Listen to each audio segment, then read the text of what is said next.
Praise the Lord. இந்த வீடியோவை skip பண்ணாமல் கடைசி வரை பாருங்கள். இந்த அதிகாரத்திலிருந்து கடைசியில் கேள்வி ஒன்று கேட்கப்பட்டுள்ளது. அப்போஸ்தலனாகிய பவுல் கொரிந்தியருக்கு எழுதின 1 நிருபம் 14 அதிகாரம்.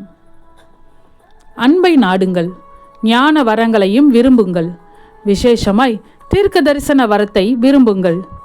ஏனெனில் அந்நிய பாஷையில் பேசுகிறவன் ஆவியினாலே இரகசியங்களை பேசினாலும் அவன் பேசுகிறதை ஒருவனும் அறியாதிருக்கிறபடியினாலே அவன் மனுஷரிடத்தில் பேசாமல் தேவனிடத்தில் பேசுகிறான்.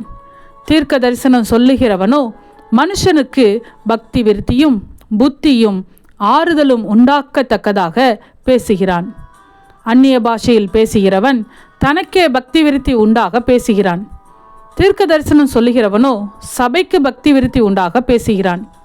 நீங்கள் எல்லாரும் அந்நிய பாஷைகளை பேசும்படி விரும்புகிறேன். ஆகிலும் அந்நிய பாஷைகளில் பேசுகிறவன் சபைக்கு பக்தி விருத்தி உண்டாகும்படிக்கு அர்த்தத்தையும் சொல்லாவிட்டால் தீர்க்க தரிசனம் சொல்லுகிறவன் அவனிலும் மேன்மையுள்ளவன். ஆதலால் நீங்கள் தீர்க்க தரிசனம் சொல்லுகிறவர்களாக வேண்டுமென்று அதிகமாய் விரும்புகிறேன். மேலும் சகோதரரே, நான் உங்களிடத்தில் வந்து உங்களுக்கு இரகசியங்களை வெளிப்படுத்துவதற்காவது அறிவுண்டாக்குவதற்காவது தீர்க்க தரிசனத்தை அறிவிக்கிறதற்காவது போதகத்தை போதிக்கிறதற்காவது ஏதுவானதை சொல்லாமல் அந்நிய பாஷைகளில் பேசினால் என்னாலே உங்களுக்கு பிரயோஜனம் என்ன?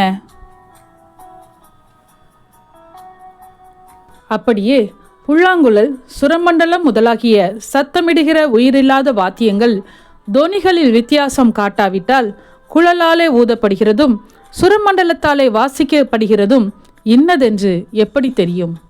அந்தபடி எக்காலமும் விளங்காத சத்தமிட்டால் எவன் யுத்தத்திற்கு ஆயத்தம் பண்ணுவான்?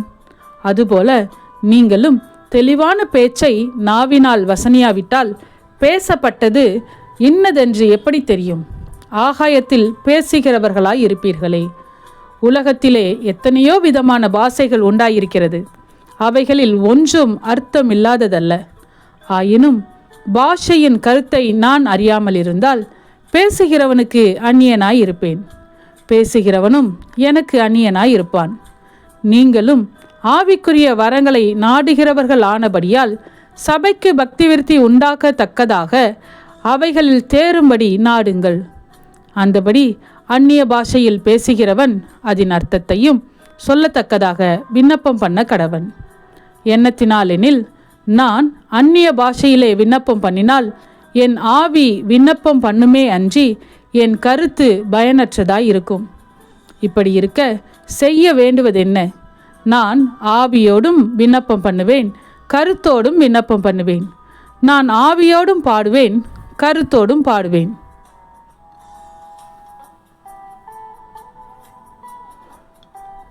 இல்லாவிட்டால் நீ ஆவியோடு ஸ்தோத்திரம் பண்ணும்போது கல்லாதவன் உன் ஸ்தோத்திரத்திற்கு ஆமேன் என்று எப்படி சொல்லுவான்?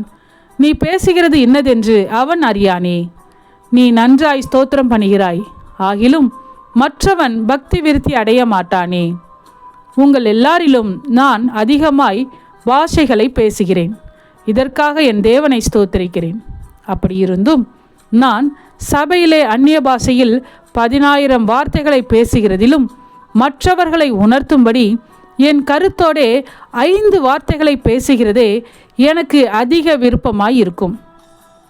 சகோதரரே, நீங்கள் புத்தியிலே குழந்தைகளாய் இராதேயுங்கள், துர்க்குணத்திலே குழந்தைகளாயும் புத்தியிலோ தேறினவர்களாயும் இருங்கள்.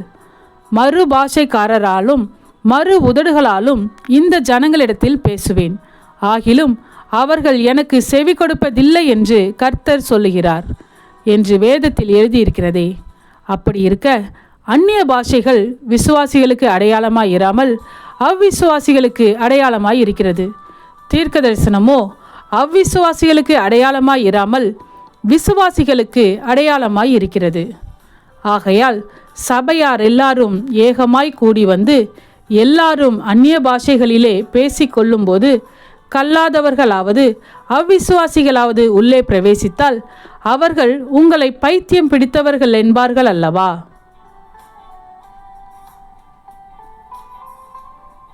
எல்லாரும் தீர்க்க தரிசனம் சொல்லுகையில் அவ்விசுவாசி ஒருவன் அல்லது கல்லாதவன் ஒருவன் உள்ளே பிரவேசித்தால் அவன் எல்லாராலும் உணர்த்துவிக்கப்பட்டும் எல்லாராலும் நிதானிக்கப்பட்டும் இருப்பான். அவனுடைய இருதயத்தின் அந்தரங்கங்களும் வெளியரங்கமாகும். அவன் முகங்குப்புற விழுந்து தேவனை பணிந்து கொண்டு தேவன் மெய்யாய் உங்களுக்குள்ளே இருக்கிறார் என்று அறிக்கையிடுவான். நீங்கள் கூடி வந்திருக்கிற போது ஒருவன் சங்கீதம் பாடுகிறான், ஒருவன் போதகம் பண்ணுகிறான், ஒருவன் அந்நிய பாஷையை பேசுகிறான், ஒருவன் இரகசியத்தை வெளிப்படுத்துகிறான், ஒருவன் வியாக்கியானம் பண்ணுகிறான். சகோதரரே, இது என்ன? சகலமும் பக்தி விருத்திக்கேதுவாக செய்யப்பட கடவது. யாராவது அந்நிய பாஷையிலே பேசுகிறதுண்டானால் அது 2 பேர் மட்டில் அல்லது மிஞ்சினால் 3 பேர் மட்டில் அடங்கவும். அவர்கள் ஒவ்வொருவராய் பேசவும் ஒருவன் அர்த்தத்தை சொல்லவும் வேண்டும். அர்த்தம் சொல்லுகிறவன் இல்லாவிட்டால் சபையிலே பேசாமல் தனக்கும் தேவனுக்கும் தெரிய பேச கடவன். தீர்க்கதரிசிகள் 2 பேராவது 3 பேராவது பேசலாம், மற்றவர்கள் நிதானிக்க கடவர்கள். அங்கே உட்கார்ந்திருக்கிற மற்றொருவனுக்கு ஏதாகிலும் வெளிப்படுத்தப்பட்டால் முந்தி பேசினவன் பேசாமல் இருக்க கடவன்.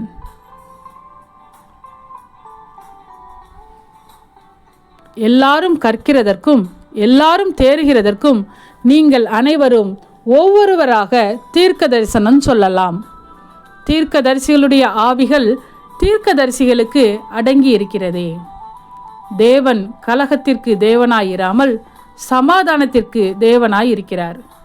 பரிசுத்தவான்களுடைய சபைகள் எல்லாவற்றிலேயும் அப்படியே இருக்கிறது. சபைகளில் உங்கள் ஸ்திரீகள் பேசாமல் இருக்க கடவர்கள். பேசும்படிக்கு அவர்களுக்கு உத்தரவில்லை. அவர்கள் அமர்ந்திருக்க வேண்டும். வேதமும் அப்படியே சொல்லுகிறது.